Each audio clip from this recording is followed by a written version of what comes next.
הרדיו החברתי הראשון. הכוח חוזר לאנשים.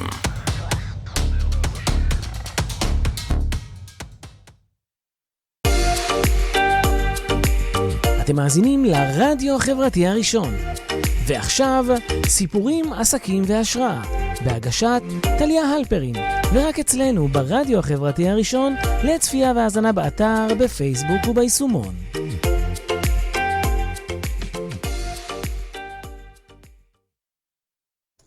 שלום, איזה כיף, ברוכות הבאות לעוד תוכנית מדהימה ומאוד חשובה. אני כל כך חשובה שאני גם אשתיק את הפלאפון שלי לכבוד האירוע, שכל אלה שבבית או לא בבית לא הצליחו לעצור אותי. מי? להיות פה בפוקוס בשידור, איזה כיף, ייי! טוב, אז היום רביעי ואנחנו פה בתוכנית של סיפורים, עסקים והשראה, והפעם אנחנו בפאנל מדהים וממש ממש מיוחד.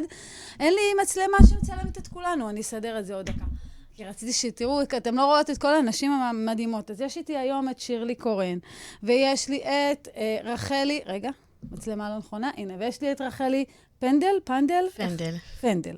פנדל, ויש לי פה את גילה קדוש, וככה אספתי לי נשים מהקריות, ונשים איפה את? נוף הגליל. נוף הגליל. איפה זה נוף הגליל? גם. נצרת?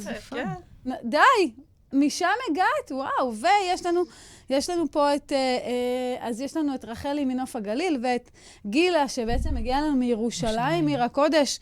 איזה כיף לנו. אז ככה, נשים מדהימות שנרתמו וקפצו על ההזדמנות לבוא ולהתראיין אצלי, כי באמת אני חושבת שאחד הדברים הכי חשובים זה לא רק להביא נשות מקצוע, אלא להביא גם נשים מהשטח, כי באמת זה העולם האמיתי, נכון?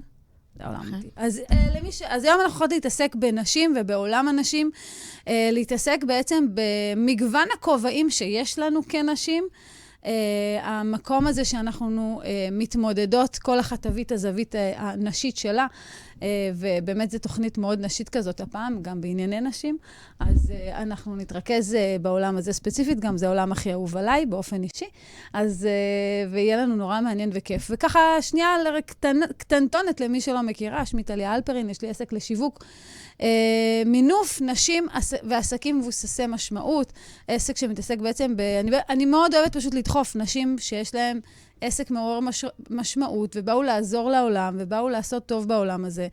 בכל מה שקשור לאסטרטגיה, מיתוג, שיווק, פאנלים שיווקיים וכדומה. יש לי עסק, יש לי מופע, המתנה שהגיע הזמן שאני אצא איתו כבר יותר ויותר ויותר. האמת שאוטוטו, הנה, הזמינו אותי לאור הגנוז, סתם. לא, באמת, יש באלימה שם, הולך להיות סדנה מדהימה, ומי שרוצה שאני אבוא ואעשה שם את המופע, אז זה כיף אם זה הולך וקורה. ואני אפסיק לברבר עכשיו מרוב התרגשות, מהאנשים המופלאות שיש לי כאן, אנחנו באמת נתחיל ונצלול לפאנל המדהים הזה שיש לנו פה. אז נתחיל רגע ממך, שירלי? כן. מה את אומרת? כן. אז תציגי את עצמך רגע לפני שאנחנו צוללות לסיפור שלך, מי את ומה את עושה בחייך היום. טוב, אז קוראים לי שירלי, אני נשואה, יש לי 2 בנים. היום אני מלמדת אנשים לצחוק, לבריאות הנפשית, לפיזית, וכיף לי מאוד לעשות את זה. איזה כיף. טוב, גם אני אוהבת לצחוק, אין כמו לצחוק. הנה, אני רק רוצה להראות פה את הפאנל המדהים הזה שיש לי כאן. הנה. נהייתי אלופה עם המצלמות. בבקשה. אז איזה כיף זה, שירלי, האמת שזה העיסוק הכי מדהים שיש. את יודעת, כאילו, לבוא ולהצחיק נשים ולגרום להם לשמוח. זה מתנה ממש גדולה. ממש. כן. וואו. איזה כיף. אני קצת מקנה. כן. רחלי, ספרי לנו עלייך. אז אני רחלי, אימא ל8, ברוך השם. נשואה ליעקב. ובמקצועי אני אחות, ואני עובדת כאחות עצמאית. אני עוזרת לנשים להתכונן לקראת הריון שקשה או מורכב, פיזית או נפשית. וואו, אז מה זאת אומרת אחות עצמאית? מה זה אומר שאת עוזרת לנשים באופן עצמאי? כאילו אני לא עובדת כאחות שכירה. אוקיי. עבדתי כמה שנים כאחות שכירה. אולי נגיע לזה בהמשך בסיפור. אבל אני עובדת רק כאחות עצמאית בעצם. אני נותנת גם ייעוץ מקצועי וגם תמיכה לקראת הריון ובהיריון עצמו. מדהים. וואו, איזה כיף. אני חושבת שכל מי שיוצאת מהשבלונה עושה טוב לאנושות. ודי לרמיזה, חכימה ברמיזה, חכימה ברמיזה, והמבין יבין בעברית. כן, בדיוק. גילה, תספרי לנו עלייך.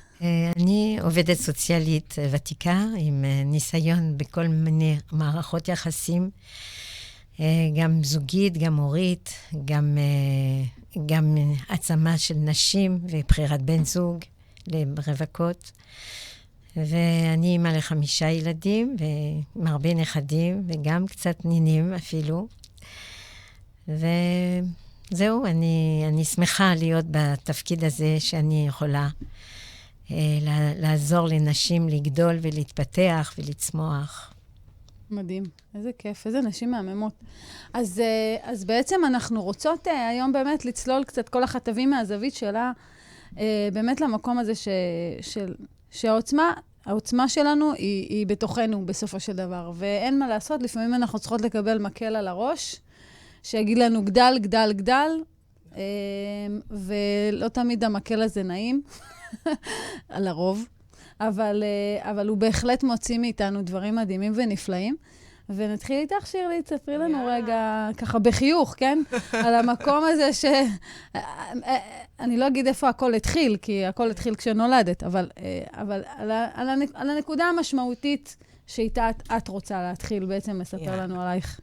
אז אני עסקתי בחינוך לגיל הרך, ובמשך עשור ידעתי שזה אני הכי כיף לי להגיע לגן ולקבל ילדים, ופשוט חייתי ונשמתי את העניין של החינוך. אהבתי את זה מאוד, נהניתי, ברמה שכאילו באמת מבחינתי עד הפנסיה אני בגן. ולפני 5 שנים עברתי תאונה, שבהתחלה חשבתי, טוב, תאונה, כאבים, אז סבבה, חודש-חודשיים, אני חוזרת לחיים. וואו. אבל ככל שעבר הזמן, הבנתי שמשהו פה לא רגיל, והכאבים היו מאוד חזקים, וכמובן שעשיתי את כל הטיפולים האפשריים, פניתי לכל סוגי רפואה שיכלו לתת לי איזה משהו שיעזור לי להקל על הכאב, כי כל הגוף נורא כאב. אם זה אפילו טיפולים בתא חמצן, אוסטאופתיה, דיקור, כל דבר שאפשר כדי לרפא את הגוף.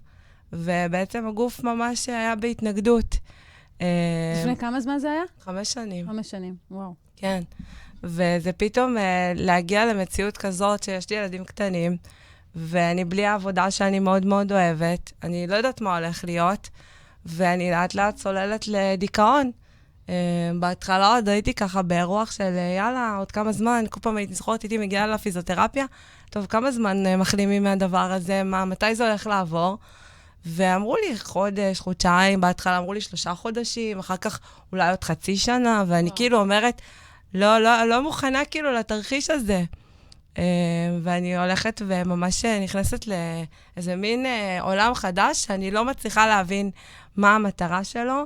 לא הבנתי איך ממקום שאני כל כך בייעוד שלי וכיף לי וטוב לי, שאני לא מתפקדת. וזה הכניס אותי לדיכאון ממש. החוסר ידיעה? קודם כל, החוסר הבנה מה קורה עם הגוף שלי. אני לא מכירה את העוצמות האלה של הכאב. לקבל קודם כל שכואב לי הגוף. והיה לי מאוד מאוד קשה. קשה הטיפולים, מאוד מאוד כואבים. קשה הנפשי. בהתחלה נורא התגייסו לעזור, ונורא עזרו המון עם הילדים והכל. ובעצם אני לא הצלחתי לקבל את המציאות החדשה. ואמרתי, אין מצב, הגוף שלי לא יחב ככה כל כך הרבה זמן. אז עשיתי המון טיפולים. באמת, כאילו, אין איזה תחום טיפול ששמעתי ברפואה קונבנציונלית, לא קונבנציונלית, שלא עשיתי.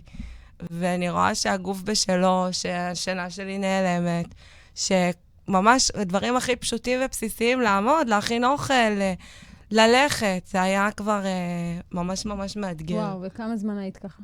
זה היה המון זמן. אנחנו עוד לא נגיע לא, אבל... לא, אל תגלי לנו רגע, אבל לא, אבל כמה זמן את ככה עם כאבים? הכאבים היו בלי הפוגה. זאת אומרת שלא משנה מה אני עושה, אני יכולה טיפה לשפר טווחי תנועה בצוואר, אבל כל הזמן כואב הגוף בשכיבה, בעמידה, בישיבה, סחרחורות, נעילת לסתות. כאילו כל הגוף נכנס למצב של דריכות יתר, מערכת עצבים הייתה נורא דרוכה, ואחרי חצי שנה שאני ככה ממש סובלת, אני חושבת שהרופאה זרקה לי, אולי יש לך פיברומיאלגיה, ואמרתי, אני אפילו לא רציתי לקרוא מה זה, כדי שלא להגיד, אוקיי, יש לי את זה ואת זה ואת זה, אז אולי זה מה שיש לי. אז באמת הלכתי לראומטולוג, ופה זה היה, הייתי אצל המון רופאים, היה לי כאבי ראש, ובאמת כל הגוף כאילו הוא היה פצצה של כאב. וואו. והראומטולוג בדק, וממש שאל שאלות, איך זה קרה, מה קרה, והוא אומר לי, אני אומרת לו, טוב, מתי זה עובר, איך מטפלים בזה? אז הוא אומר, לא, אין לזה טיפול, זה לכל החיים. מה, פיברומיאלגיה? כן. אז אני חטפתי שוק, חטפתי הלם, שאם כל הזמן הייתה לי איזו תקווה, טוב, בטח עוד קצת זה יעבור. טוב, כל הזמן אומרים לי שאנשים משתקמים בדברים קשים, זה לא משהו שאמור להישאר. והוא אומר, לא, זה משהו שהוא, אין לזה טיפול. אז אמרתי, וואו, הוא ממש יש אותי, זה היה נקודה מאוד מאוד קשה. שמבחינתי, הוא כאילו חרץ את גורלי בנושא של הכאב, זה מה שיש, תתמודדי. והיה לי מאוד מאוד קשה. אין על המערכת הרפואית. אבל אני יכולה להגיד שהוא אמר לי, תימני מהעבודה, תימני ממקומות קרים, מקור, והוא אמר כאילו, אבל הוא בעיקר לא נתן תקווה לאיזושהי הקלה בזה. ואני באתי אליו כדי שיגיד, וואו, תגיד לי מה אני עושה, אני על זה, אני רוצה לטפל. והוא אמר לי, לא, תלכי לפסיכולוג, תלכי לפסיכיאטר, תעשי כל מיני דברים, אבל אין לזה טיפול, כאילו, תתמודדי, אוקיי? הוא הציע כל מיני כדורים, כל מיני דברים, אבל אני איפשהו, ברגע שהוא אמר, אין לזה טיפול, כאילו, חרצת את גורלי, זה מה שהולך להיות לי כל החיים, וזה גרם לי לשקוע ממש לדיכאון. וואו. ממש, אם היה לי אז כל מיני מחשבות של מה יהיה בהמשך, ואיך אני מנהלת את עצמי, באותו רגע הוא כאילו, הוא מחק אותם. בהבחנה שלו, המאוד קודרת למצב. וואו, וזה רק גרם להידרדרות המצב רוח וההתנהלות? זה גרם קודם כל להבין, להפסיק לחלום קדימה, כי אני לא יודעת מה יהיה, אני לא יכולה לסמוך על עצמי, איך אני הולכת עכשיו לחזור לאיזושהי שגרת עבודה, אם נורא כואב לי הגוף, ואני כאילו, אני אומרת, וואו, אז מה אני שווה עכשיו? הייתי אז בת 35, בחורה צעירה, ויש לי ילדים קטנים, וכאילו, אני לא יודעת, כאילו, אם היה לי איזה ויז'ן לעתיד כזה, איזה כיף, איזה... פתאום כבר לא. וזה ממש קיבע אותי, זה היה נתן איזה חותמת, אני יכולה להישאר עכשיו במיטה, ואין לי מה לעשות, נגמר הסיפור שלי. אבל באמת שזה היה כמו ביצה ותרנגולת, השכיבה במיטה, חוסר סיפוק, כל הדברים האלה יצרו איזו סיטואציה של ממש חור שחור, שמבחינתי אין לי מה לחיות, אין לי למה. כואב לי נורא הגוף. אני לא בעבודה שאני אוהבת, אז מה יש לי לעשות? וואו. כן. וואו, איזה רגע מאתגר, איזה חוויה קשה, כאילו, קשה מבחינת זה מדהים אותי כמה אנחנו צריכים כל כך להיזהר במה שאנחנו אומרים לאחרים כשהם באים אלינו ומחפשים. תמיד יש לנו, גם אפילו שיחת חברות, שמישהי באה ומשתפת כאילו, ואת עלולה בטעות לחרוץ את דינה מבלי לשים לב. אני לא אשכח, הייתה לי שיחה יום אחד עם מישהי, בתחילת הדרך שלי כעצמאית, אז קולגה שלי באתי וישבתי איתה, והייתי במצב ממש לא פשוט, כאילו, כלכלית, הייתי במצב קשה, ואמרתי לעצמי, לא, אין, אני חייבת להצליח להרוויח, אני אפצח את זה, אני אעשה מיליונים, זה יקרה. ואז היא אומרת לי, טליה, למה נראה לך שהבורא חייב לך משהו? למה נראה לך שאת תצליחי, כאילו? למה נראה לך שזה מה שהוא רוצה לתת לך בכלל? עכשיו, צריך להבין שבאותה סיטואציה, כן, שאני הייתי במצב כלכלי, כאילו, מאוד קשוח. מה זה? לא מאוד קשוח, אני לא יכולה להגיד, אני אף פעם לא הגעתי לסיפורי ההזיות האלה של הייתי במינוס של 150,000 שקל. אף פעם לא הייתי שם, ברוך השם, כן? אבל הייתי בסיטואציה של אני אימא לשבעה, ואנחנו מפרנסים וזה, ואני מפרנסת עיקרית, כאילו, בעלי גם, אבל הוא גם עצמאי, וזה אף פעם לא יציב כזה. אני הייתי מביאה את המשכורת היציבה, וקיצר, באותה תקופה אני נלחמתי בתוכי על הסיטואציה שאני אצליח, ושזה יקרה, ונלחמתי כל כך, ואז פתאום היא באה ופשוט קרתה, ערפה לי את כל החלום, מי אמר שהוא חייב לתת לך? מי אמר? ואז פשוט קמתי ואמרתי לה, תקשיבי ותקשיבי טוב, אני אצליח ואני ארוויח מלא, ואת תראי, והשם יהיה איתי, והוא כן חייב לי, כי אני הבת שלו. קמתי והלכתי בצורה דרמטית, כי לא יכלתי להכיל ואני אגיד לך את האמת, היא פשוט זרקה עליי את מה שהיא בעצמה הרגישה. כאילו, אני יכולה עד היום לראות את זה. שהיא פשוט זרקה עליי את מה שהיא בעצמה הרגישה על עצמה, שמה, אף אחד לא חייב לי שום דבר, השם לא חייב לי שום דבר. אבל אני מבחינתי, כן, השם חייב לי. הוא הוביל אותי לכאן, אני לא בחרתי להיוולד, וגם אם בחרתי, אני עדיין הילדה שלו, והוא עדיין צריך לטפל בי, כמו שאני מטפלת בילדים שלי. וזה נראה לי הכי ברור בעולם. והסיפור הזה עם הרופא שבא וחרץ ככה את הדין, וההשלכות של זה אחר כך ממש הזכיר לי את הנקודה הזאת, וכמה אנחנו חייבות להיות זהירות במה שיוצא לנו מהפה, כשמישהו בא ומספר לנו או שואל אותנו, כמה רגישות אנחנו חייבים. כן, אבל את יודעת, אני חושבת שאני באתי אליו, אני לא באתי להשם. אני אמרתי, השם, אני יודעת שזה, אני לא יודעת למה זה קרה, אבל אני יודעת שזה רק לטובה, לא הבנתי, המון זמן לא הבנתי למה זה קרה, למה אני לא יכולה לחזור לגן, זה מאוד כאב לי שלא הייתה לי את הסגירת מעגל הזאת. הלב שלי היה בגן, ונקרא לי הלב ממש, ואני חושבת שבאתי אליו ואמרתי, טוב, מתי, מה עושים? אז הוא אמר, לא, את יכולה לעשות הידרותרפיה, את יכולה לעשות המון דברים, אבל זה לכל החיים. ואז שפתאום הבנתי שיש מציאות שאני לא אחזור לחיים שהיו לי לפני, שאני נהנית מדברים, לא יכלתי ליהנות מכלום, כי נורא כאב לי הגוף. עכשיו, שכל הזמן כואב לך הגוף, אתה הופך להיות קודם כל נורא כועס. נכון. כי אתה, הכל מעצבן אותך, אני הייתי שומעת אנשים מדברים, זה היה מעצבן אותי. הכל היה נורא מעצבן. נכון. אז אני חושבת שאולי, גם בפרשנות שלי, לא הייתי צריכה כאילו, לקחת קשה את מה שהוא אמר. נכון. אבל את יודעת, הרבה פעמים שאנחנו נמצאים בתוך מקום כזה, לכתחילה אנחנו רגישות ופגיעות. כאילו, זה לגיטימי שלקחת את זה ככה, מאיך שאני רואה את זה. כאילו, זה הגיוני שתקבלי, זה כעת לכתחילה בת בחיסרון, וכאילו, זה נכון שמהצד שלך גם, כאילו, מהצד שלנו בוודאי שאם אנחנו באות, אז אנחנו צריכות לשמור על עצמנו, אבל, כאילו, גם קצת חסינות, אבל כי אני יכולה להבין למה הגעת ככה. זה היה סופר לגיטימי. את יודעת שיש בן אדם שהוא חולה, קורא לו משהו, הוא רוצה לדעת שהוא מגיע לרופא, הוא יגיד לו, תקשיב, אם תרד במשקל, אז תהיה יותר בריא, אבל הוא אמר שאין מה לעשות. ואני אומרת, מה, אין מה לעשות עם הכאבים הפסיכיים האלה? זה לא יכול להיות. תמצא לי איזה פתרון. כן. כן. ממש רגע קשוח. רחלי, נעבור אלייך, נשים גם אפילו את המצלמה ככה, ותספרי לנו גם עלייך ועל איזה סיפור את רוצה לשים לנו כאן פה ב... זהו, הסיפור שלי הוא בעצם בשני מישורים, גם כמטופלת וגם כמטפלת. כמטפלת, בוא נגיד ככה, כל החיים חשבתי שאני רוצה להיות אחות. זה היה החלום שלי. הגשמתי אותו קצת מאוחר, ואחר כך גם החלטתי שאני אחות אחרת, מהתמונה שחשבתי שאני אהיה, אבל כל הזמן חשבתי שזה מה שאני רוצה. כמטופלת, את יודעת, כמו שהייתי את המפגש שלך עם הרופא, אז גם לי, וההריונות שלי הם הריונות שהם מאוד קשים, אני בהריונות סובלת מהיפרמזיס גרבידרום, אז קוראים לזה הקאות יתר בהיריון, בעברית זה נשמע שם מחמד כזה, בהיפרמזיס נשמע יותר מפוצץ, וזה ממש מחלה, שכאילו כל ההיריון פשוט לא מתפקדים.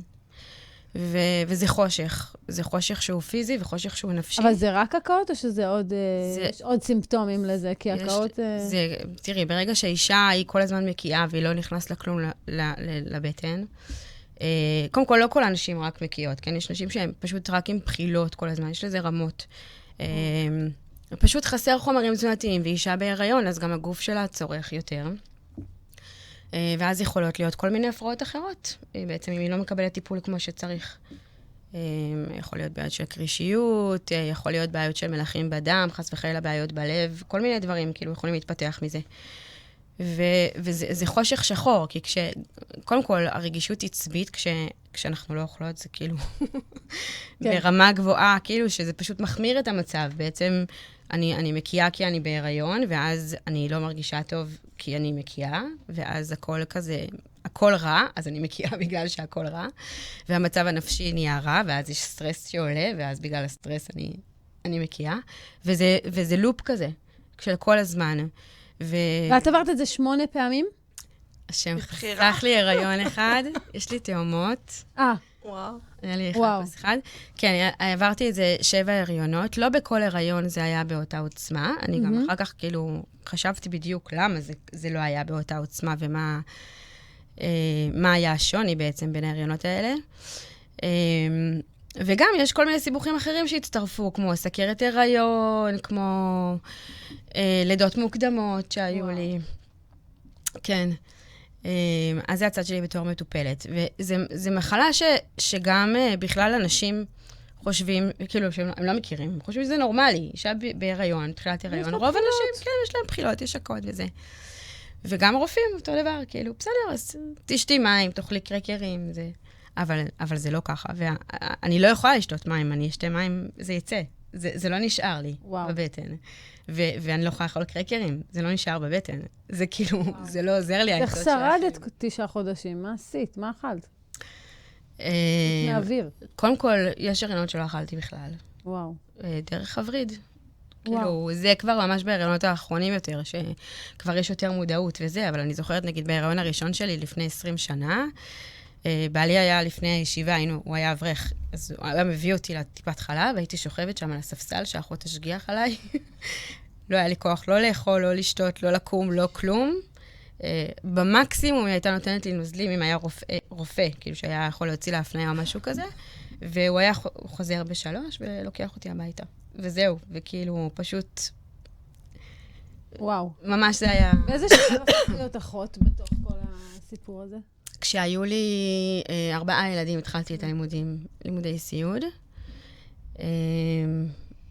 תוך כדי גם הייתי בהיריון, לא צפוי, אבל באמת גם, אחר כך הבנתי שגם הסטרס מאוד מחמיר את זה. הסטרס של הלימודים גם מאוד החמיר את זה. זה היה הריון מאוד מאוד קשה. וזהו, ואחרי הלימודים הפכתי לאחות ליווי הריון.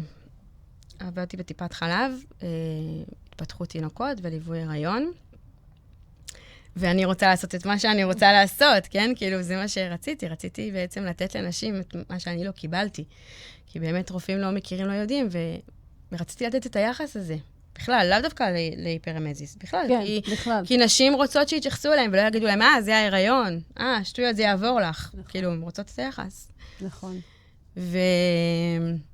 והרגשתי שאין את זה שם. כי בפועל, בתור אחות, את מקבלת רשימה של דברים שאת צריכה לעשות בביקור. יש משימות שצריך לסמן במחשב. עשיתי את זה, שאלתי את זה, אמרתי את זה, בדקתי את זה, ולא מגיעים באמת למה שרוצים להגיע. כמו מה? מה את מרגישה שאת היית במקום שלך שהיה לך חסר? למשל, אישה שהיא בדיכאון בהיריון, או בדיכאון אחרי לידה, למשל. אז זה לא מספיק רק למלא את השאלון שלה ולראות, טוב, זה רואה שאת מרגישה רע, נעביר אותך הלאה, כאילו כזה. יכול להיות שזה המקום שהיא מרגישה בו בנוח, כי היא מכירה את האחות, יותר מאשר שאני אשלח אותה לעובדת סוציאלית בקופה, שהיא לא מכירה. יכול להיות שאני הכתובת שלה יותר מאשר מישהי אחרת. אוקיי. אבל זה משהו שאי אפשר להכניס בביקור של 15-20 דקות. נכון. נכון, וואו. איזה אמיצה את שעשית את זה, כאילו שנכנסת כל פעם לאותו לופ. כאילו השם עבד עלייך כל פעם מחדש. כן, אני גם עבדתי איפשהו על עצמי, את יודעת, אומרים, הריון ראשון, לא, זה היה בגלל שהיית בהיריון ראשון, זה... כן. רק הריון שלי, לא, זה היה בגלל שהיית רזה, עכשיו את כבר יותר מלאה. יש לך מחסנים, זה כזה. וואו, כן. זה כזה ככה, ואז נולדו לי 5 בנים רצופים, את יודעת, יש רצון לבת, כאילו... מתישהו... גן עדן ודאי גמור, חתום, כן? כן, בסוף הגיעו תאומות, אז... וואו. ונגד כל הסטטיסטיקות שאומרים שבהיריון של תאומים זה יותר חמור, והיריון של בנות זה יותר חמור, זה היה ההיריון הכי קל שלי. מה מבנות זה שלמות. כן. לכתחילה. וואו, איזה מדהים. אז בעצם כאילו כל פעם זה גם התמודדות לא פשוטה, כי בעצם גם את כל פעם נכנסת להיריון, גם התחלת את הלימודים, ובלימודים גם היית בהיריון. זה מדהים אותי שעם כל הקושי, עם כל האתגר הזה, עם כל ההתמודדות הזאת, עוד המשכת בחיים כאילו... עם החלומות שלך, עם הרצונות שלך, עם השאיפות שלך, כאילו תוך כדי זה עליות וירידות, את יודעת, בחושך אנחנו מרגישים שאין מצב שאנחנו עושים את זה שוב, ואין מצב שאנחנו ממשיכים משם. ואז יש דרך ארוכה מאוד לעלות מהחושך הזה. וליצור את זה עוד פעם. מאוד מסקרן אותי לשמוע איך הגעת לאור הזה, כי אני מכילה, כן? אני מתנצלת, אבל הלוואי על כל נשות עם ישראל, את ההריונות שלי ואת הלידות שלי. היו לי באמת הריונות. טוב שהייתי צריכה להסתכל למטה כדי להיזכר שאני בהיריון כזה, באמת. תודה להשם, מאחלת לכל נשות עם ישראל. אמן. כי זה היה ממש מעל הטבע. אני לא יודעת מה עשיתי שזכיתי בדבר כזה, אבל... בסדר, אבל תדעת, לכל אחד יש את הסף שלו. אז אני אומרת כאילו... אז כאילו אני אומרת, אני יכולה להבין למה עשיתי דברים וזה ופה ושם, אבל אם הייתי מקבלת כזה ברקס מהגוף שלי, כאילו, לא ידעתי אם הייתי יכולה לעשות, לא ידעתי אם הייתי יכולה לקום ככה ולהתנהל ככה, ובאמת, זה לא יאומן, זה ממש, כאילו מסתכלים עליי שאני איזה משהו וזה. בעצם, מאמי, לי לא הייתה התמודדות בכלל פה בתוך האירוע הזה, לך באמת הייתה התמודדות, ועשית דברים מדהימים ונפלאים תוך כדי. והמשכת בחיים. זה... טוב, אנחנו עוד נגיע ונברר איך. בחיים, זה כאילו. אנחנו נברר איך באמת זה קרה עוד רגע. אבל בואו נדבר עם גילה מהממת, היפהפייה שלנו מירושלים, שתספר לנו ככה... איזה שולחן אני אומרת, איזה סיפור את מביאה לנו לשולחן? אני בעצם עליתי ארצה בגיל 18, לבד. בלי משפחה, עד כדי כך שסבתא שלי שגידלה אותי הייתה בטוחה שהיא לא תראה אותי יותר. ובאמת התחתנתי והבאתי ילדים, אבל מתוך הבדידות הזאת שלא הייתה משפחה סביבי, זה היה לי מאוד מאוד קשה, זה לא תיארתי לעצמי. בתור רווקה, להיות עולה חדשה זה משהו, אבל בתור אישה נשואה עם ילדים בלי משפחה, זה ממש, הרגשתי המון בדידות. אחרי הלידה של הילד השני שלי היה לי מאוד מאוד קשה. אני הרגשתי שנחב עולמי ממש. הייתה לי לידה מאוד מאוד טראומטית. וכשהייתי רווקה, אני למדתי עבודה סוציאלית, וגם זה הייתה הרזבה. אני הלכתי ללמוד בבר אילן, שחשבתי שזו אוניברסיטה דתית, וראיתי כמה זה לא בכלל, ומאוד התארזבתי שמלמדים אותי רק פסיכולוגיה מערבית, ולא בכלל שום דבר. וכל שנה התלבטתי אם אני ממשיכה ללמוד או לא, אבל סיימתי את הלימודים, כי חוץ מללכת לנקות מדרגות בתור עולה חדשה שאין לי שפה, לא ראיתי מה אני הולכת לעשות בלי תואר. סיימתי את הלימודים, ואז התחלתי לחפש את הדרך שלי מבחינה מקצועית. ולמדתי כל מיני דברים, למדתי הנחיית הורים לפי אדלר, כי זה התקרב יותר, זה היה מערבי, אבל זה היה בכל זאת יותר מתאים מאשר הפסיכולוגיה של פרויד ושל הפסיכואנליטים. וגם לא מצאתי למדתי טיפול לפי הדרך של אדלר. וגם זה לא ענה לי, ולאט לאט אני פגשתי עוד אנשי מקצוע שיותר התאימו לי מבחינת היהדות. דוקטור ברוך שולם, שממש הוא דוקטור לעבודה סוציאלית, אבל עזב מזמן את הפסיכולוגיה המערבית ועובד לפי התפיסה היהודית. מה חיפשת שם? כאילו, מה היה לך חסר בפסיכולוגיה המערבית שאת אומרת שהוא פחות דיבר אלייך? הפסיכולוגיה המערבית היא בעצם נותנת המון כלים. המון למדתי משם להקשיב ולהיות שם לא שופטת ולא מבקרת, אבל לא הרגשתי שאני יוצאת עם כלים שעוזרים למטופלת שלי. ואני בתור אישה צעירה שאף חוויתי את הבדידות וחוויתי את הקושי של הקשיים של החיים, אז אני הרגשתי שאני צריכה יותר מזה. אני צריכה יותר רגש, יותר הכלה, יותר הבנה, יותר קרבה. יותר חמימות. חמימות ישראלית, יהודית כזו. יהודית, בדיוק. אני הרגשתי שבתור עובדת סוציאלית, מלמדים אותנו לשמור על עצמנו, לא להישחק, ולא לעשות יותר על המידה, וזה לא התאים לי. וחיפשתי. למדתי 7 שנים אצל הרב אלישע וישליצקי תורת הנפש לפי הרב קוק. וואו. שזה נתן לי המון, המון, המון. ובכל זאת, אני עוד לא הרגשתי שאני יכולה לעוף מעצמי. עבדתי במטה בנימין כעובדת סוציאלית, וליוויתי אמהות אחרי פיגועים, וליוויתי הורים שאיימו עליהם שפקידת סעד תוציא להם את הילדים בגלל שהם היו חסרי אונים, והעזתי לעשות דברים שלא התקבלו שם במחלקת הרווחה איפה שעבדתי. לא הסכמתי ללמוד פקידת סעד, למשל. זה משהו שבחיים לא רציתי לעשות. מה זה אומר? פקידת סעד זה אומר שאת לומדת את החוק. ואם ההורה לא מתאים מבחינת החוק, אז את מוציאה את הילדים. ריכזתי תוכנית אומנה שנים. הכשרתי הורים להפוך להיות משפחה אומנות, ובאמת במטה בנימין זה היה אנשים מדהימים שראיתי כמה הם יכולים להכיל ולהיות, וגם ראיתי את הכוח של הזוגיות שמאפשרת את זה. האמת היא שזה היה גם חלום בשבילי יום אחד להיות משפחה אומנת, אבל זה לא יכולתי לעשות כל הזמן שהייתי בתפקיד, אז אחר כך זה כבר היה מאוחר.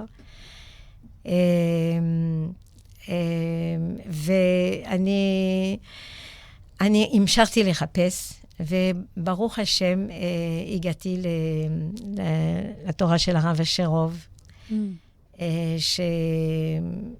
כי בעצמי אני חליתי, אני לא סיפרתי שבעצם בגיל 28 עברתי לאכול לפי התזונה טבעונית, הרב אשרוב אומר שזה לא טבעונות, אבל לא משנה, שזה היה לפי שיטת קינגסטון. ובאמת הוא היה שליח אדיר אלי שטראוס, זיכרונו לברכה, ובאמת ראיתי כמה שלמשל ההריונות שלי הרבה יותר טובים, וזה עשה לי שינוי. אז כל זה אני חלמתי שאני יוצאת עם פתיחת מרכז, שמכיל את הכל. נשים בהיריון, נשים אחרי לידה, נשים עם קשיים בחינוך, קשיים בזוגיות. משהו שמכיל את הכל, אבל חיפשתי את הדרך היהודית כל הזמן, ולא הרגשתי שיש לי מספיק כלים, באמת הדרך של עין הבדולח, הרגשתי שסוף סוף הגעתי הביתה, ושאני יכולה לעבוד ממש עם משנה מסודרת. כן. והתחלתי, וזהו, כבר יצאתי לפנסיה. איפה הפסיכודרמה? פסיכודרמה זה אחרי שסיימתי את עין הבדולח, הרגשתי שזה טיפה מרובה לי. זה משהו עד יום, חבל. אז הלכתי ולמדתי 3 שנים פסיכודרמה יהודית, שהמרצה שלי, דוקטור זיווה גורדון, הדוקטורט שלה היה על נשיאת הפכים של בעל התניא. וואו. אז מאוד נמשכתי לזה, ובאמת מאז אני משלבת את הזה, ובאמת החלום שלי זה להקים, עוד לא הגעתי לחלום הזה, להקים את המרכז הזה, שאיפה שאני ראיתי שלא היה מענה, כמו שאתם סיפרתם, ושלא היו תשובות, לא מהרופאים ולא מהפסיכולוגים ולא אז אני מאוד מקווה שעוד זה משהו שאני אוכל לפתח בעזרת השם, עם צוות מתאים. לא אני לבד, אני מאמינה באינטגרציה של כל המתודות, ואני חושבת שהבדידות שלי על העולה חדשה הזאת שעולה לבד בארץ, מגדלת ילדים, כדי לא להפסיד את העבודה, הייתי לוקחת אישה שתשמור על הילדים כשהם היו חולים. זה היה באמת מאוד טראומטי ולא פשוט. וברוך השם, אני מרגישה שזה הצמיח אותי ממש. כן. אז רגע, אז אני אעבור ככה מהפסיכודרמה, שזה מקום מאוד שמח, ויש בו הרבה הומור ושמחה. אני אחזור ככה רגע לשירלי. כן, נכון. גם אותי זה מעניין. שתספר לנו, תספרי לנו רגע באמת, אז אנחנו נחזור רגע לסיפור שלך. היינו רגע, ברגע הדרמטי, אחרי שהרופא אמר, ואת משתבללת שם בתוך המיטה וזה. מה הייתה הנקודה שאמרת לעצמך, טוב, יאללה, מיציתי זה לקח הרבה מאוד זמן. קודם כל, יצאתי לאיזה חקר. חקר שלי, של מה אני אוהבת, מה אני החדשה, במרכאות לא מתפקדת, אוהבת, מה עושה לי טוב. והתחלתי להקשיב המון למדיטציות, וכל מיני דברים שהם, ככה, הבנתי שיש קשר בין הגוף לנפש, כי הנפש משכה אחרי שהגוף משך למטה, ובהתחלה נורא קיבלו בסביבה, ונורא רצו לעזור, ובאיזשהו שלב כזה, פתאום הם התרגלו למצב, שזה המצב ככה, ואני גם לא רציתי יותר מדי להדיג אף אחד ולהגיד ככה וככה, הייתי עם עצמי בזה, ואני זוכרת שהלכתי לפסיכולוגית, לטיפולים, ואני רואה ששום דבר לא באמת הצליח לעזור לי. אני במצוקה מאוד גדולה, מבחינת הדיכאון. היה לי מחשבות מאוד מאוד קשות והמון חרדות, כי כל הזמן פחדתי שמשהו יקרה לילדים שלי. איך בשנייה ככה החיים מתהפכים?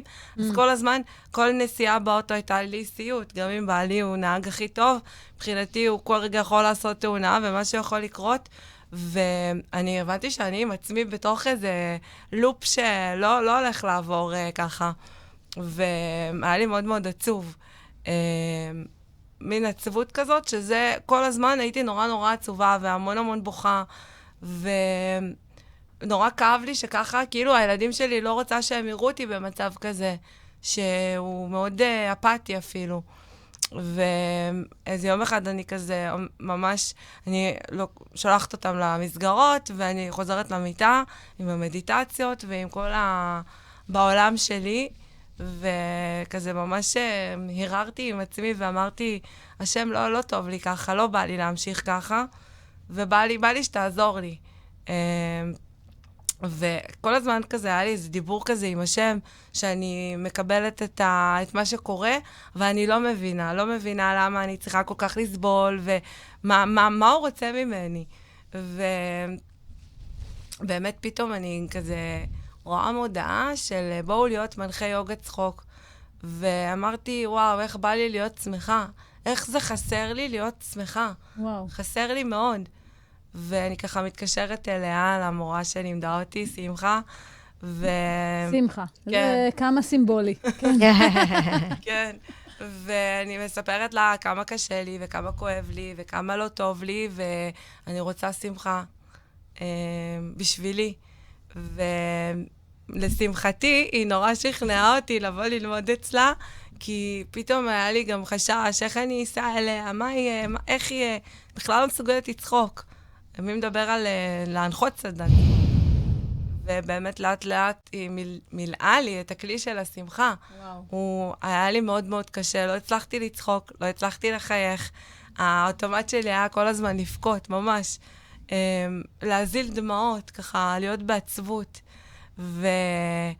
וברגע שאתה בעצבות, אתה בחושך, אתה לא יכול ליהנות מכלום, אין לך טעם לחיים ממש. ואני זוכרת שכל מפגש אצלה, פתאום כזה גרם לי לחשוב, אולי כן כדאי להיות שמח, אולי זה כן נחמד השמח הזה. ובאמת, במפגש השלישי באנו למרכז יום לקשיש, ככה לעשות שם סדנת צחוק, לראות אותה איך היא מעבירה. זה מפגש שמאוד מאוד ריגש אותי, כי יש הרבה הגבלה בין הגיל השלישי לגיל הרך. מבחינת הם חוזרים להיות קצת קטנים, הם חוזרים לריב, והמפגשים, הנורא, הייתה הגבלה, כאילו זה להיות גננת לגיל השלישי. ואני יושבת שם ונורא בוכה, נורא מתרגשת. כאילו, פתאום לראות אנשים בגיל השלישי, קודם כל לצאת מהבית, לראות אנשים, זה כבר פתאום, יש עולם בחוץ, יש עולם מעבר למיטה. ואני נורא בוכה שם. ובמפגש אחרי, היא אמרה לי, שירלי, את צריכה לקחת טוב ולשמח, את לא יכולה לשבת ולבכות כל מפגש. וממש רעדתי והתרגשתי, וחצי בוכה, אני כאילו ממש זוכרת עם הטוף, ואני כולי צמרמורות, וחוויתי שם משהו מאוד עוצמתי. אני לא משמחת אנשים, הם משמחים אותי, כי באמת אחרי שסיימתי ללמוד, הדבר הראשון שעשיתי, אמרתי, את קופצת למים, קבעתי התנדבות באיזה מרכז יום לקשיש, הגעתי עם שקית של טופים וכל מיני אביזרים כאלה של שמחה ומוזיקה, ודיברתי איתם כמה זה בריא לצחוק, וכמה זה חשוב, שאני בדיכאון, אני עדיין אני לא מאמינה במה שאני אומרת, אבל אני רוצה לתת לזה הזדמנות. ויש משפט שאומר, ביוגה צחוק, fake it till you make it. אנחנו לא מתחילים לצחוק כי טוב לנו, אלא כדי שיהיה לנו טוב. ובאמת קורה שם משהו מדהים. אני צוחקת, מלמדת אותם את התרגילי צחוק. זה היה לי מאוד מאולץ, זה היה לי לא אמיתי, וניסיתי מאוד להאמין בזה. ומישהי אמרה לי, מישהי התחילה לצעוק, תבואי לפה כל יום, אני כמה שנים לא צחקתי, את לא יודעת מה את עשית לי. ובאמת, כאילו, המשפטים האלה הדהדו בתוכי, וככה המשכתי להתנדב. ממש התנדבתי ושימחתי אנשים, ולא חשבתי לעשות את זה כמקצוע, אבל פתאום הרגשתי שיש משהו שאני יכולה לעשות, והכאבים לא עברו. אבל מה שקרה זה שהוספתי לחיים שלי עוד שמחה. הוספתי לחיים, אז במקום להיות עצובה, אז אמרתי, יאללה, עכשיו אני שמחה, אני ככה כל היום, ככה. איך בא לך הגיב ככה פעם ראשונה עם ה... אז אני זוכרת שבהתחלה שחזרתי, הוא עשה כזה, וואו, כאילו. זהו. זהו, סופית. קשוח, היום. לשמחתי, את יודעת, גם הוא עבר תהליך של להכניס את השמחה. היום הוא מעצבן אותי, ואז הוא צוחק, ואז אני אומרת, אבל למה אתה צוחק? אז הוא אומר, אבל את לימדת אותי לצחוק עכשיו על הכל. אז אני חושבת שבאמת כל הבית שלנו עבר תהליך של שמחה. כל הבית שלנו התחבר למוזיקה, ללשמח אנשים, המון. זה ממש נהיה הדיבור של להיות שמח, זה מצווה, לא רק מצווה, זה הכי טוב בחיים, בדיוק. זה איכות חיים, זה ממש איכות חיים. אבל זה לא סתם להיות שמח. קודם כל, אני חושבת שאי אפשר להיות שמח אם אתה לא שמח בחלקך, אם אתה לא אומר תודה רגע על מה שכן יש לך, אוקיי? ברגע שאתה מתחיל להגיד תודה, גם אם אין לך עכשיו את כל מה שאתה רוצה, גם אם אין לי את הגוף הבריא, והדבר שהכי קשה היה לי, שאני נורא אוהבת לרקוד, והגוף נורא כאב לי שהייתי רוקדת, או בכלל מנסה, קופצת ורוצה להיות בשמחה. פתאום היה כזה כואב לי הגוף, ואז הייתי אומרת, בסדר, אני עדיין בשמחה, אני נשארת שמה. וברגע שאני אומרת תודה, גם אם עכשיו עצוב לי, אני ישר נהיית בשמחה. פתאום אני מגלה כמה דברים יש לי, זה לא מובן מאליו. נכון. אז להיות שמחה גם על הפחות. זה מדהים. תראי כמה זה מדהים, אבל שאת אומרת שכשאני עברתי תהליך של שמחה, כל הבית עבר תהליך של שמחה. כמה זה מדהים, כמה האישה היא העיקר, וכשהיא עוברת תהליך, לא יעזור כלום, כולם עוברים את אותו, כולם עוברים בבית יחד איתה את התהליך שהיא עוברת. אז ככה, כוכבית לעצמנו זה שככל שאני משקיעה בעצמי, אז באמת ככה אני משקיעה בבית, כי ככל שאני מתפתחת, גם הבית מתפתח יחד איתי. נכון. אז זה מדהים, כי אני בטוחה שגם כשאת היית בכאב שלך, אז גם הבית היה בכאב איתך, כאילו, הבעל והילדים. אני נורא, היה לי מאמץ מאוד גדול לשדר, הייתי כל הזמן מתאפרת, וכל הזמן מראה כאילו הכל בסדר.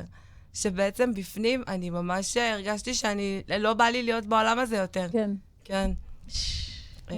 וזהו, והיום אני זוכה להגיע למקומות, לצחוק עם אנשים, ולהכניס להם קודם כל את המודעות, כמה זה בריא וטוב לצחוק.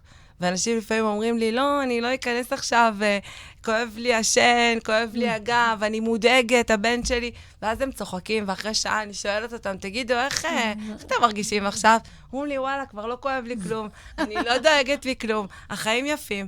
ואני היום ממש הרבה פעמים אומרת, תודה רבה על כל כאב שסבלתי, ואני אומרת, איזה כיף שזה קרה, אם לא, אין סיכוי, היום הייתי גננת, אבל אין סיכוי שהייתי מה שאני, לולא הסבל הזה, לולא החור השחור הזה, לא יכלתי לצמוח למה שאני היום. אז יש לי, קודם כל, שמחה על מה שעברתי, וגם על היציאה הזאת, כי ברגע שאתה פונה לשם ואתה אומר לו, טוב, עכשיו תעזור לי, ואני רוצה לצאת מזה, אז הוא יזמן אליך את כל האנשים הטובים, שיתחילו למשוך אותך מהבוץ, מה שנקרא. לגמרי, בדרך שאדם רוצה, הם מוליכים אותו. זה ממש, הנקודה, דבר שזה נקודת הרצון, לרצות לצאת משם, לבקש לצאת משם, גם לא יודעים את האיך. מדהים, איזה מדהים. איזה כיף שיש לנו את האומנות ואת הצחוק ואת היוגה ואת ה... אני הלכתי על הכיוון של המשחק, גם לא הייתי בדיכאון, אבל הרגשתי שאני חייבת לעשות שינוי בחיים, ושהייתי בחופשת לידה, בלידה השישית שלי, אז פתאום ראיתי שפתחו בית ספר למשחק בצפת.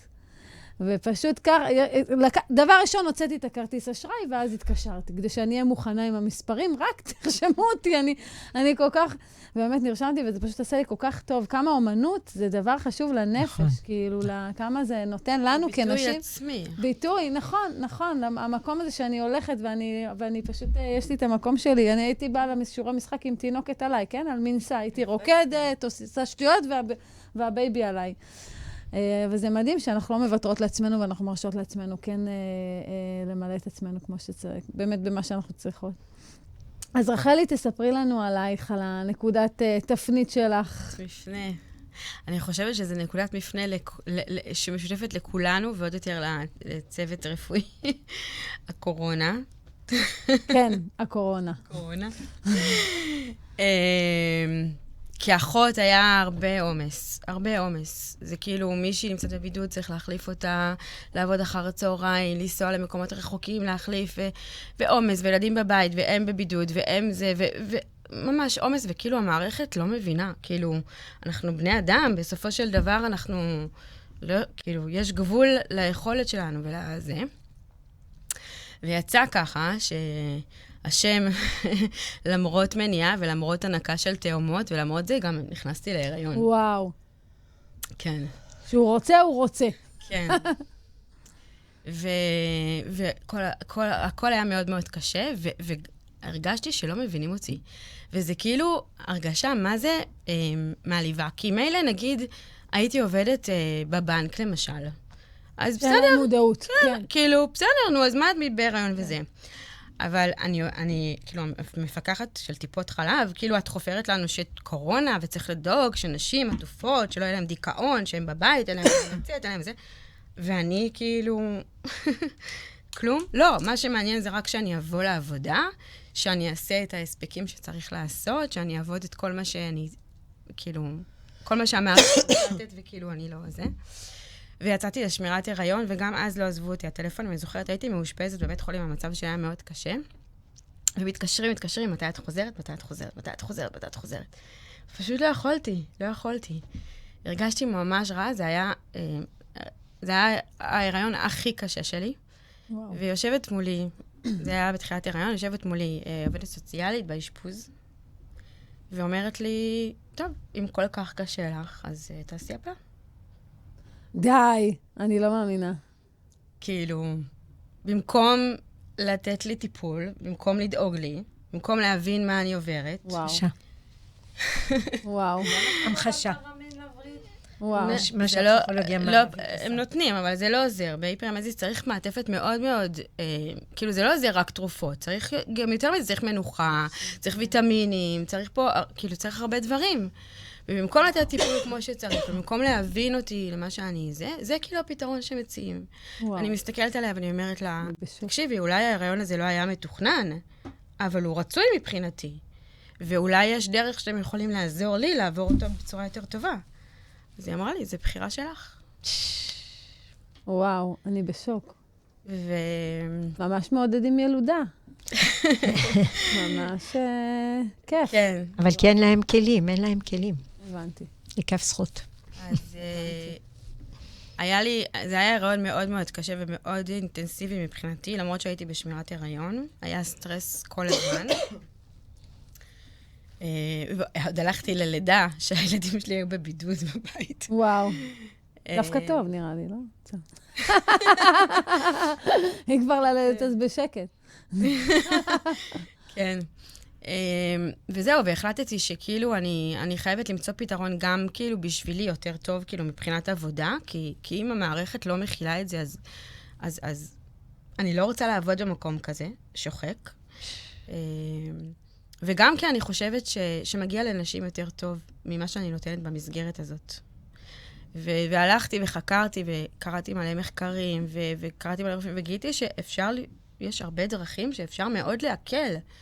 וכל כך אין מודעות וכל כך זלזול וכל כך להסתכל רק על חלק אחד מכל המורכבות של אישה. נכון. כאילו, הרפואה מחלקת אותנו לחלקים. נכון. כאילו, לכי לגינקולוג, הסתכל עליך מלמטה, מהגן למטה, לכי לכירורג שד, הוא הסתכל עליך ככה. נכון. כאילו, לכי לאנדוקרינולוג. אבל נכון. הגוף פועל ביחד, והכל פועל בשיתוף פעולה, והכל קשור להכל, והנפש שלנו מאוד קשורה פיזיולוגית לגוף שלנו, והפוך. לגמרי. וצריך לתת איזשהו מענה שהוא כולל. ומתוך שם, לא יכולה להגיד שזה היה כפתור כזה, של כאילו, אופס, סגרתי שם, עליתי, אבל לאט לאט. לא, זה היה תהליך, כן. כן, זה היה תהליך שעברתי, ולאט לאט. ואז היום, כאילו, בעצם זה שאת מלווה נשים שעוברות את הסיטואציה הזאת, ספציפית? אני מלווה גם נשים שעוברות את הסיטואציה הזאת ספציפית, אבל גם נשים שגם תחומים אחרים שהם קשים, כי את יודעת, זה נושק. בעצם מה כאילו, אני בהיריון חשבתי, רק אני סובלת בהיריון. זה, כאילו, עוד, תחשבי, ההיריונות הראשונים שלי, עוד לפני שהיה מדיה, פלאפונים, עניינים. אנחנו כאילו, כאלה עתיקות. אני יושבת בחדר, ואני רואה דרך החלון, נשים בהיריון מטיילות ברחוב. ואני אומרת לעצמי, כאילו, למה רק אני? למה רק אני? ואז אני מגלה שזה לא רק אני, ויש עוד הרבה נשים שסובלות כמוני גם מאותו דבר, וגם מי שלא סובלת אותו דבר כמוני, היא מרגישה כמוני לבד, שאף אחד לא מבין אותה. היא גם סכרת הריון, זה לא דבר שהוא פשוט. כאילו, וגם לא כל סכרת הריון מטופלת אותו דבר. יש נשים שהן עם תזונה ומאוד קשה להן, ויש נשים שהן עם תרופות וקשה להן, וסכרת שהיא לפני הריון, זה לא כמו סכרת בהיריון. וכל אישה עוברת את אותו מנעד רגשות בצורה כזאת או אחרת. וכולם עוברות משהו. אולי את היית מיוחדת ולא הרגשת כלום, אבל... כן, אני מרגישה שזכיתי בפיס.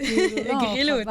ממש הגרילו אותי. כן, אבל אני באמת רואה את זה, שהמון נשים, הן לבד עם הבדידות שלהן, והן חושבות, רק אצלי ההיריון לא נורמלי. אבל מה זה נורמלי? נכון. מי קבע לנו מה זה נורמלי בכלל? נכון. את יודעת שאחד הדברים הכי חשובים שעשיתי כשהייתי בהיריון הראשון שלי, היה לא לשמוע סיפורי לידה, לא סיפורי הריונות ולא לידה. אני רוצה לקבוע איך אני רוצה שהדברים יהיו. אני רוצה דף חלק, אני רוצה לצייר מה שבא לי לצייר. אתם אל תספרו לי, אל תשפיעו עליי, אני לא רוצה כלום, לא רוצה שום דבר. וזה היה מאוד מאוד חשוב, כאילו, זה היה מאוד משמעותי. מאוד בריא. מאוד בריא, בטח, מה אני צריכה שספרו לי על כל מיני? אני מתה על אלה שכאילו רואות מישהי בהיריון, ואז כאילו, אוי, איזה לידה הייתה לי, הברוך, מתחילה לספור לך את כל זוועות עולם. ממי, למה? מה עשיתי לך רע? אל תספרי לי, תשמרי את זה לעצמך. נכון, אבל יש משהו בקבוצת השווים, שאם מישהי מרגישה רע, צריך להיזהר בזה שזה לא יהפוך לביצה, אבל אם מישהי מרגישה רע, היא רוצה לראות שיש עוד מישהי כמוה. נכון, אבל שאת שנייה לפני לידה, אני לא צריכה לשמוע סיפורי לידה זוועה. או שמכילים את... חלק מהרגישות שאני מדברת עליה, של להיות רגישה, זה להיות רגישה, להבין איפה האישה עוד שנייה נמצאת בו, ולא, אין צורך לדחוף לדברים לתוך הראש עכשיו, כאילו, אין, באמת שאין צורך. זה את צודקת. לשאול אישה בהיריון, איך את מרגישה, אולי את צריכה עזרה, אולי להביא לך משהו, זה בוודאי, זה, או לשאול אפילו איך את, מה זה, בוודאי, זה חשוב מאוד. אני חושבת שקהילת נשים זה דבר מאוד מאוד חזק, כאילו, נשים זה עוצמה, הקבוצה, כן, קבוצת נשים עוד יותר. נכון. איזה מדהים, ובעצם התכנים שאת מעלה לרשתות כרגע, זה דברים שבאמת מסייעים לפתח את המודעות הזאת? את שואלת מבחינה שיווקית, כאילו? כן, קצת, מה, לא נדבר קצת שיווק? לא, סתם, קצת, כאילו, כי באמת אני חושבת שיש הרבה חוסר מודעות לכל התחום הזה, כאילו סוג של מנרמלים פה איזשהו משהו, אבל בצורה שקצת מטאטה מתחת לשטיח, ולא כאילו נותנת לה... נכון, אבל אני באמת מתלבטת כל פעם, כאילו, איך בדיוק לגשת לזה, כי אני יכולה גם להיות מאוד פרובוקטיבית ולהגיד איזה מעצבנים הביטוח לאומי, ואיזה מעצבנים הרופאים, אבל גם הקיצוניות הזאת אני לא חושבת שהיא טובה, כי אני חושבת שבאיזשהו אופן צריך לתת לאישה גם את הנרמול שהיא צריכה, אבל גם כלים להתמודד במקום לכעוס על כל העולם. נכון, אנחנו גם ככה עצבניות. נכון, לא מה להוסיף עוד. נכון. לא, זה בריא, זה בריא. נכון. חשוב. מדהים, זה נושא מופלא, אין ספק שזה נושא מופלא, שאפשר לדבר עליו באמת שעות, עולם ההריונות והלידה ואחרי לידה, עולם האישה וההורמונים, זה עולם מהמם ומרתק. מה לעשות? תעשיתי פודקאסט. יאללה, בואי, בבקשה, תזמיני אותי, אני אבוא. אפשר, דווקא ברוך השם, 7 ילדים, 8 ילדים. תדעו לכם שכל מה שאני פוגשת מישהי שעברה אותי, אני באמת תמיד מרשים אותי. אבל זה אותו מספר הריונות. נכון. בסדר, אז קיצר, סבבה, אז לא הרשמת אותי. טוב. הרשמת. אני חושבת שכל מי שמביאה ילדים לעולם, זה כבר דיינו. זה דבר נפלא, משנה כמה ילדים יש שם, זה לא באמת המספר. גילה, יקירתי. כן, אז באמת אני נשארתי עוד עם הטעם של החלום, אבל בינתיים אני עובדת מהקליניקה שלי, מאז שאני יצאתי, פרשתי מהמקצוע, ואני כל הזמן לומדת וכל הזמן רוכשת עוד כלים ועוד... כי זה מאוד חשוב לי להרגיש שאני לא... מה היה הדבר הכי משמעותי שאת אומרת, וואי, זה נתן לי איזושהי נחמה או איזושהי חמלה כזאת עם הבדידות שהתמודדתי איתה? ברגע שאני עובדת עם נשים, וזה לא משנה אם זה בנות צעירות במחאות, עוד לא נשואות עם בחירת בן זוג, או נשים נשואות, שהביאו 9 ילדים בלי להרגיש תמיכה וליווי ורגישות, או כלפי הבעל שלא מבין מה זה הריון ומה זה לידה. זה לא בגלל שמרוע, אלא בגלל חוסר ידע על עצמו. ברגע שאני נפגשת או עם זוג שלא מצליח להביא ילדים, ואני יכולה להרגיש שאני שותפה איתם ושאני איתם ממש, ונותנת להם את הכלים להתמודד, איך להתחבר לקדוש ברוך הוא, איך להיות באמונה שזה ניסיונות שהקדוש ברוך הוא שולח לנו כדי שאנחנו נצמח ונגדל. אז אני מרגישה שאני לגמרי, כן, זה ממש... איזה מדהים, איזה תשובה מהממת. כמה, אני חושבת שבאמת שמה, זה המפתח קצת להכל. כי גם שירלי אמרה את זה רק בכובע אחר, וגם את אמרת את זה ככה במילים אחרות. בסופו של דבר, כשאנחנו משפיעות מתוכנו ונותנות לאחרים, זה באמת המילוי האמיתי. זה כאילו, אנחנו כביכול נותנות, וכאילו, הנה, נותנת לך תפוח, נכון? אז עכשיו כביכול לי אין תפוח, נכון? אבל בעצם יש לי 2. זה כאילו, יש פה דבר שהוא עצום בנתינה ובהשפעה, שהוא באמת הרבה פעמים ממלא לנו את החיסרון. כשאנחנו צינור, זה ממש ריפוי, נכון? ממש. כשאנחנו צינור, אז האור חייב לעבור דרכנו, על מנת שנשפיע וניתן את זה גם לאחרות. ממש. ואני ככה חייבת לסגור באיזשהו סיפור קטן, ככה, בדיוק על הנקודה הזאת, וזה תמיד מדהים אותי. לא מזמן אני שמעתי איזושהי הרצאה על זה הרצאה או משפט, אני כבר לא זוכרת אפילו מי ואיפה, באיזה הקשר, אבל זה נחרט לי כזה בראש, שבעצם אנחנו רוצות דברים לעצמנו, נכון? אבל אנחנו צריכות לעשות איזה סוג של דיל, ולהגיד לשם, טוב, השם, תקשיב, אני נותנת ככה וככה, ואתה תיתן לי ככה וככה. יכול שאני הורסת את כל איך שזה נאמר, בסדר? אבל תזרמו איתי רגע. מאוד יכול להיות, אבל תזרמו רגע.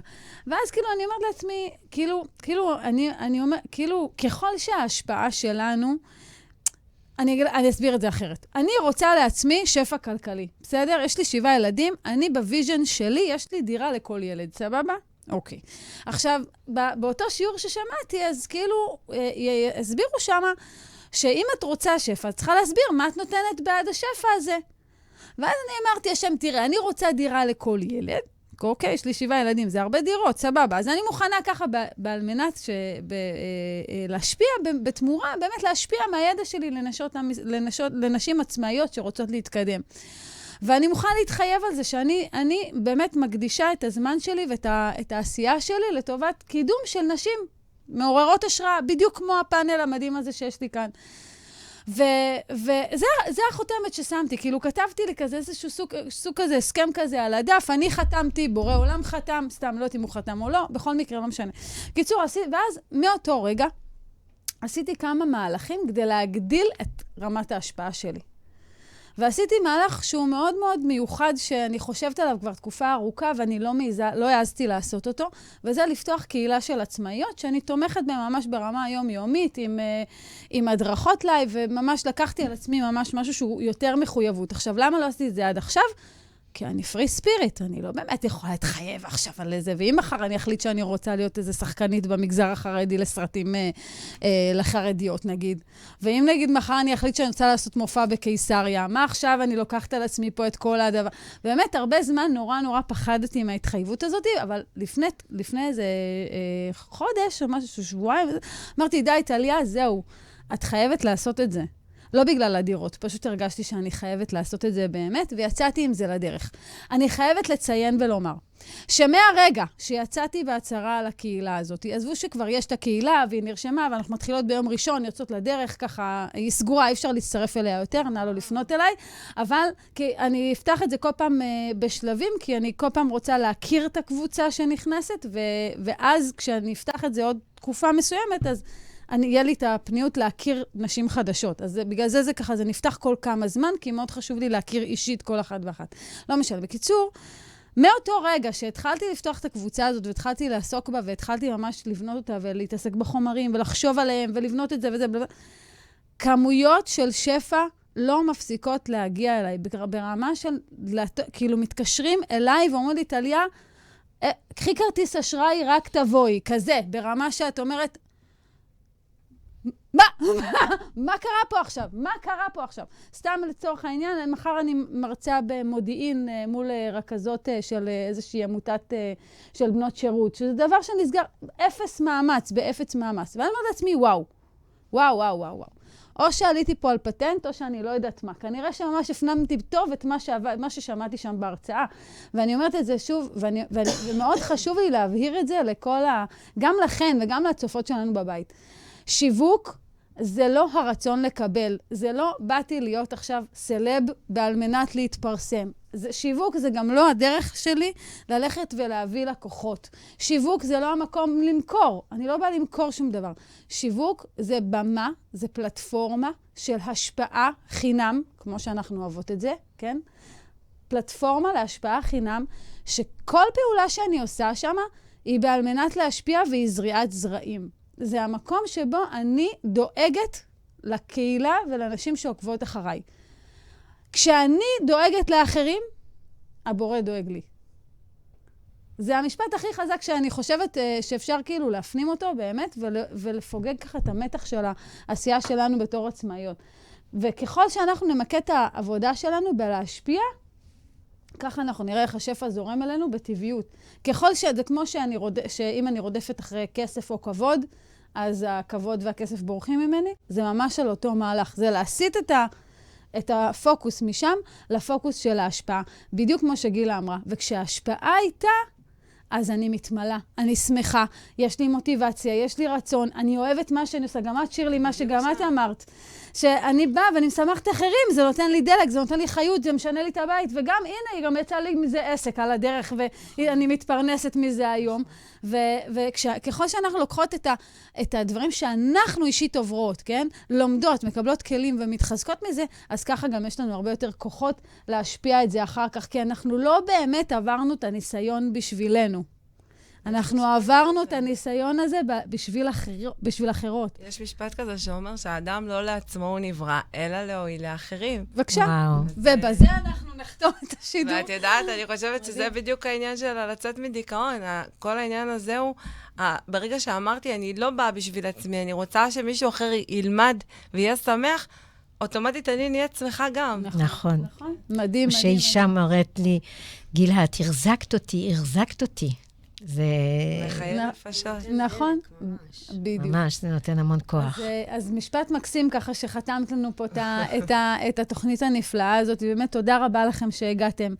תודה לשירלי קורן, לרחלי פנדל, ולגילה קדושה מהממות והמקסימות. תודה שבאתם ושיתפתם אותנו ככה עם הסיפור שאתם עברתם.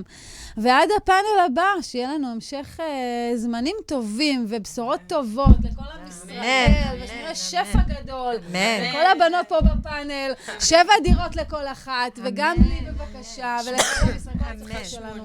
8, את צריכה 8, נכון. אין בעיה, 8 קיבלת. מהממות. הרדיו החברתי הראשון. הכוח חוזר לאנשים.